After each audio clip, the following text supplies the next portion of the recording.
विप्र प्रसादात् धरणीधरोऽहम्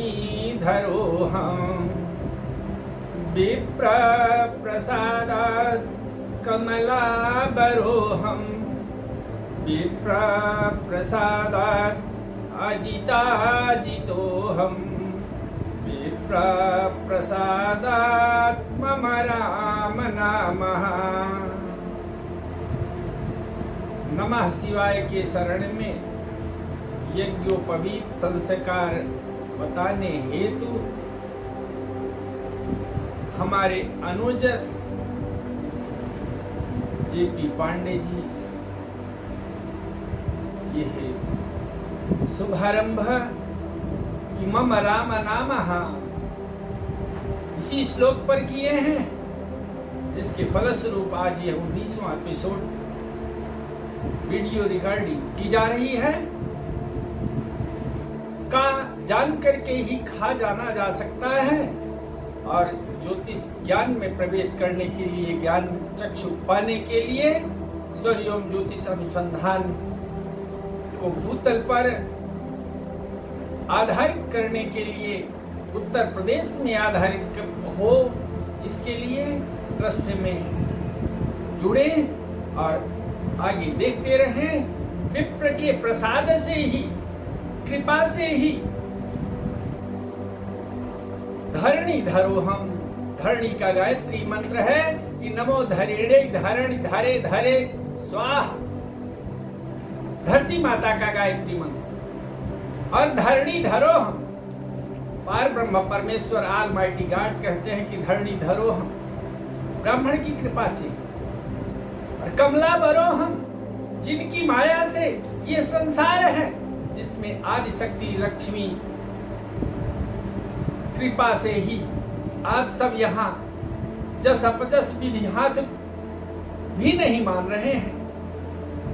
और अजिताजितो हम, भगवान कहते हैं कि सब में व्याप्त होकर के नर के रूप में नारायण, और नारायण बन करके नर के रूप में विराजमान होकर के अजिताजितो हम। और विप्र प्रसादात् मम राम नामः, जिनको आप पाना चाहते हैं पुत्र के रूप में, संतान के रूप में, पुत्र नहीं पुत्री या पुत्र संतान के रूप में आप पाना चाहते हैं। खोड़स संस्कार में पहला संस्कार गर्भाधान संस्कार के बारे में आप सुने कि शुभारंभ हुआ था। कल गर्भाधान संस्कार की चारों दीप की रक्षा शिव जी करेंगे जब आपके राम जैसे पुत्र होंगे, कौशल्या के प्यारे राम। और कौशल्या माता से जब पूछने राम जाते हैं कि मुझे वनवास मिला है, तो कहे कि जब केवल पितु आयसु, यदि केवल पिता की ही आज्ञा है तो आप मत बन जाइए। जानी बड़ी माता, मैं बड़ी माता हूँ, लेकिन जब पितु मातु कहो बन जाना। यदि माता पिता दोनों ने कह दिया है तब कानन सत अवध समाना। माता आदेश देती है, तब माता का आदेश है तो आपको बन जाना है, तपस्या करना है। अभी राज्याभिषेक आपका। अतः राम जैसे पुत्र को पाने के लिए गर्भाधान संस्कार और संतान की प्राप्ति 16 संस्कार। प्रथम गर्भाधान संस्कार है और विप्र की कृपा से, और विप्र मानमिच्छन्ति पंडिताः, वह विप्र है जो मानमिच्छन्ति, जैसे पितृ आपके वाक्य को से प्रसन्न है, देवता भाव के भूखे होते हैं, लेकिन मानमिच्छन्ति पंडिताः, पंडित सम्मान का भूखा होता है। ऐसे विप्र को सम्मान देंगे तो राम जैसे पुत्र को प्राप्त करेंगे। और पति पत्नी में जब पूर्ण प्रेम उत्पन्न होता है, कौशल्या और दशरथ जैसा प्रेम उत्पन्न होता है, तो राम जैसे पुत्र आप प्राप्त कर पाते हैं। वह पुत्र जो उपस्थित अनुपस्थित रह करके भी प्रत्यक्ष अप्रत्यक्ष रह करके भी पिता की अंत्येष्टि संस्कार जो 16 संस्कार हैं उसको पूरा करता है। तो आप सीता राम बने, कौशल्या दशरथ जैसे पुत्र को पाने के लिए, राम रूप में पुत्र को पाने के लिए, पूर्ण प्रेम पाने के लिए आप गर्भाधान संस्कार जब संपन्न होगा कि गर्भाधान संस्कार के प्रति आप छोटी सी कहानी सुने कि पिताजी के समय में कोई जानकारी नहीं थी, बाल्यकाल था 11 वर्ष की अवस्था में, लेकिन जो मुझे प्राइमरी पाठशाला में पढ़ाए हैं राम प्रसाद ओझा जी, एक समय आया कि वह 14 भगवान 14 के रहने के 14 स्थान का वर्णन मुझे बताए। क्यों बताए?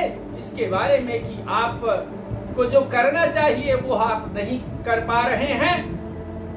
पिताजी आपके नहीं हैं, लेकिन आपके पिताजी मुझसे तब मिलने गए हैं विद्यालय में जब आपका जन्म नहीं हुआ था, और जन्म के पहले 2 दिन पूर्व बताए कि परसों तो 26 जनवरी है लेकिन रविवार है, क्या आप प्रभात फेरी होगी विद्यालय में? कहे हाँ होगी। कहे मेरे दरवाजे पर आप सबको उपस्थित होना है। पिताजी ऐसे पंडित जी से कथन करते हैं और पंडित जी जब 7 बजे प्रभात फेरी निकलती है तो विद्यालय के सभी बच्चों को लेकर के दरवाजे पर उपस्थित हो गए इसी प्रोग्राम में, और 9 बजे तक भारत माता का जयकार होता रहा। जब पुत्र का जन्म हुआ तब प्रसाद का वितरण हुआ, कि क्योंकि जब उत्पत्ति होती है, किसी का जन्म होता है और किसी की मृत्यु होती है तो प्रसाद खाया नहीं जाता है, संकल्पित दान नहीं होता है। लेकिन जब बिना संकल्प के दान का पुण्य प्राप्त करना है तो बिना संकल्प के ऐसे समय पर सभी बच्चों को गुड़ खिला करके प्रसन्न करने हेतु, आनंद की प्राप्ति करने हेतु, सच्चिदानंद सुख की प्राप्ति करने हेतु 26 जनवरी 1964 में जन्म प्राप्त हुआ है तुम्हारा। इस प्रकार से पंडित जी कथन करते हैं कि राम रूप में तुम पुत्र की भांति उत्पन्न हुए हो, और ब्राह्मणत्व, अपने ब्राह्मणत्व को पहचानना है, अपने आप को पहचानना है, और इस समाज की सेवा करने के लिए तभी आप उद्यत हो सकते हैं जब अपने आप को पहचान जाएंगे। तो अतः निवेदन है सब अपने आप को पहचाने, क्योंकि गर्भाधान संस्कार के आधार पर ही अंत्येष्टि संस्कार कब होगा इस जातक का, जीव का, यह वर्णन किया जा सकता है। और ऐसे वर्णन करने की विधि 16 संस्कारों के आधार पर ही है ज्योतिष में। तो ज्योतिष ज्ञान चक्षु के लिए बोले जय श्री राम।